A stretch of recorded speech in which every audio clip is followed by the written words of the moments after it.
uMgosi noMagatsheni. I am uMagatsheni, uMgosi wethu wanamhlanje bazala bamzitho. It's about i-second born yakaVuyokazi, which is uNzulu, guys. Yesterday it was i-second birthday yakaNzulu, guys. One thing about abantwana bakaVuyokazi bahle, and uVuyokazi is doing a great job ukhulisa ingane zakhe. Yesterday uNzulu bekathena too, obvious. A lot of people bebamushela that happy, they were sending that happy birthday messages, that sweet messages, guys. But there's only one person that I thought was on post, and guys, I'm recording this video today because I thought it's in man iskhathi ngibone yabo, because last ngomhlophekazi, if you remember, I was so quick to judge ukuthi akapostanga ingane, kanti no, ingane ibirthday Monday. It's just that the party iyenzwe on Saturday, 2 days before ibirthday yakhe, and I really thought maybe contributed, but Vuyokazi later said no, no one has contributed ku birthday party umntana yakhe. She did the party. I won. Ne? Okay, guys, now yesterday we party kaNzulu, and I did see ubaba kaNzulu waba live, but he didn't post uNzulu any birthday messages, guys, nothing. I even went to Instagram page yakhe thinking ukuthi mhlambe angibonanga page amposta estorini, but uzomposta mhlambe ku-ithombe nje on the page, but there's no picture there. I posted kaNzulu a recent picture, there's no picture there. Umhlophakazi wamposta on Monday after a birthday party, and uSingabakho wamposta on the actual day of a birthday yakhe, the day the pictures were trending, ngithi bekaye ku photo shoot with the grandmother. Even the grandmother didn't post baba umntwana, which is Mpumelelo Mseleku, didn't post uNzulu. The grandmother didn't post uNzulu. Musa Mseleku didn't post uNzulu. But I did see the account that the Multi Mseleku, something like that. I don't believe with that account yaga Musa Mseleku yena, but I think it's account nomuntu mhlambe manager, because I saw on the comment section yaga Vuyokazi beka post ukuthi that person or that account commented ithomeza kaNzulu, happy birthday Nzulu, then baphala ukuthi we know ukuthi umkhulu will post later, umkhulu will post hashy pictures, the first and second, third picture somewhere there, ushilo ukuthi umkhulu will post this picture. So that is why I believe ukuthi the account that one, I thought yaga Musa Mseleku. No, I think it's the account they created for anything and everything that is happening. I'm saying it's posted there, and I think, I'm not saying injalo, guys, I think it is managed by someone else, but that account did post uNzulu. Obviously the pictures lazy eziyenzo uVuyokazi ezipost uVuyokazi, and I think, I don't know ukuthi yini ehamba engcondweni kaMpumelelo.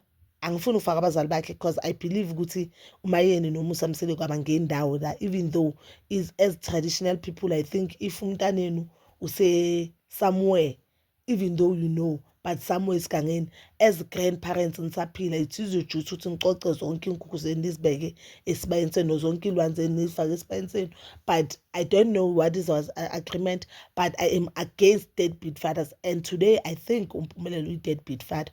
Tell me the reason why we didn't post umntanakho. The good reason ezokwenza ukuthi ungapost umntanakho. Earlier yesterday I thought mhlawumbe ukhohliwe ngoba ilanga lisese early, but later mangena ku TikTok ilokuthi bengifunda, I saw beka live noTerelo. So in my mind I was like, no, we are not busy. If ukwazi ukujoin live and be on live, I don't know ukuthi live yabi push singakana isikhathi singana, but mangena na bekasaphuma, then uTerelo wachubeka ne live I1. So I don't know yini izinto bezikhulunywa elivini, but if ukwazi kuba live even for 20 minutes posting a picture yomntanakho, it don't even take 10 seconds, guys. It don't even take 10 seconds. And I don't know ukuthi, I think men should stop, not Mpumelelo, wonke amadoda angawondli ingane zawo, and that they are not physically there. Even though we are financially there, you are not physically there for your kids, for your children, guys. Melika lwazi ukuthi you, by you not being there for ingane yakho, awumori umama umntwana, but umori umntanakho.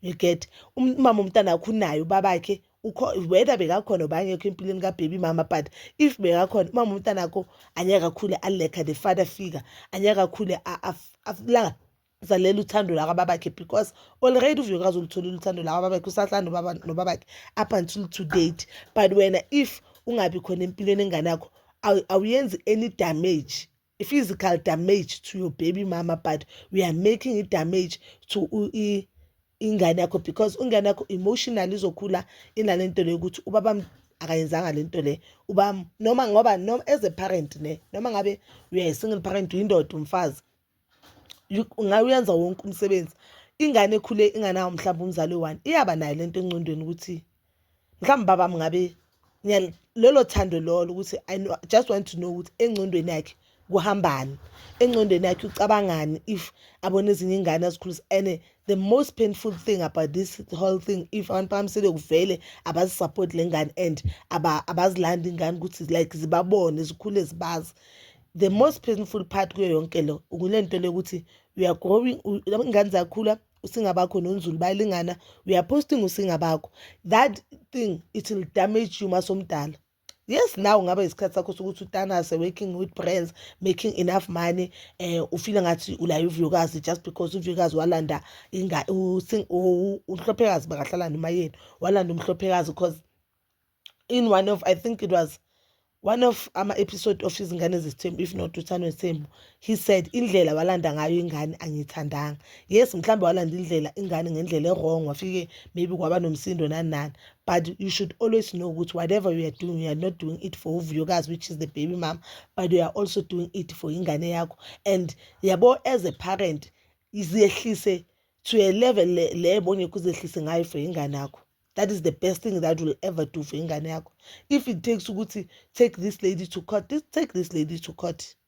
If it takes ukuthi uhambe uyofika lapha uzenza umuntu ongaphilanga kuba ufly ufike uba ngumsindo for ingane zakho, do that. Because anyeke uzuthanda ukuthi ngelilanga ube somdala ube ubaba lo umngane sekukhumbuza ukuthi wena you were posting every day sharp, you were posting every day, posting intombi zakho, you were posting every day a lavish life, but you on my birthday, happy birthday. On my birthday, you failed to take a call and call me. On my birthday, or on a normal day, you failed DJ ukuthi usende noma 500 ukuthi okay mama uzaqwalisela ukuthi ngecrash ngifane nezinye ingane. That means wena you are not interested empilweni yami. Guys, enhlizweni yami I do think or nginayo lento le ukuthi ingathi ngathiwa mhlambe uVuyokazi makathi, because I've read an article and report ngayo uVuyokazi athi uyi-single parent, akekho umuntu omsizayo ngengane ngaphandle kwabazali bakhe. Ngiyafisa ukuthi if lento le iqiniso and lo muntu obhala article akayibekanga ngendlela yakhe, ngiyafisa ukuthi uMpumelelo alungise izinto for the sake of the kids, not noVuyokazi with ingane zakhe. Ngiyafisa ukuthi kibo kaMseleku bayenza into eziright enganeni just for the sake yabo nengane zabo, because at the end of the day unzulu ohlala negazi la kaMseleku noma uVuyokazi angashada nenye indoda or noma unzulu angahlala awunciweni or labantwana bangahlala basebenzise name, but on their DNA they'll always have i-DNA yakaMseleku. And uMseleku I don't know ukuthi why angavuma ukuthi ingane yakhe ingawondli ingane while yena awumseleku nje uke watrenda athuka ama-cousins wakhe just because umseleku usebenzisa isibongo samamakhe, and he doesn't want to talk about ubabakhe because that means he has the feeling ukuthi ukhule ubabakhe angekho eduzane ngakho. But bazali bami, so please do comment down below your thoughts, and please don't forget to like, subscribe, share and hit that notification button. Nginethanda ukuya nokubuya.